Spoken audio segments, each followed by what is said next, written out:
Hello, അതെ ഞാനാണ്. ആ തള്ളാതെ, ശരിക്കും കേട്ടില്ല ഞാൻ. എന്താ അവര് വല്ല റൊമാൻസും പറയുന്നിടത്ത് നമ്മൾ എന്തിനാ കട്ടുറുമ്പുകളായിട്ട്? ഓഹോ, അപ്പൊ തന്റെ റൊമാൻസ് മൂടൊന്നും കളഞ്ഞു പോയിട്ടില്ല അല്ലേ? എന്താ, എന്തു പറ്റി?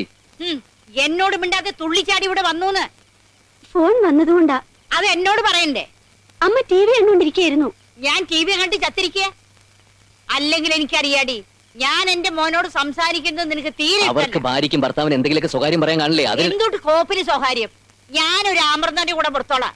ഇമ്മാതെ ഇളക്കങ്ങളൊന്നും ഞാൻ കാണിച്ചിട്ടില്ല. എന്റെ മൂന്നാമത്തെ മോനെ പ്രസവിച്ചതിന് ശേഷമാണ് ഞാൻ എന്റെ ആമൃതന്റെ മോൻ ശരിക്കും കണ്ടത് തന്നെ. ആ അമ്മച്ചി വാ, അവര് കിടന്ന് ഉറങ്ങട്ടെ. അവര് കിടന്നോളും. അതിന് നിന്റെ ശുപാർശ ഒന്നും വേണ്ട. തള്ള ചെല്ല്, അധികം സംസാരിച്ച കാറ്റു. ഈ ശ്വാസം പോവേ, ശ്വാസം സംസാരിച്ച പോക്ക. മനസ്സിലായി, ഒക്കെ ഒരു കയ്യാ. സോറി, ബുദ്ധിമുട്ടായല്ലേ? ഏയ്, ട്രീസ് ചെയ്ത് എങ്ങനെ സഹിക്കുന്നു? സഹിച്ചല്ലേ പറ്റൂ.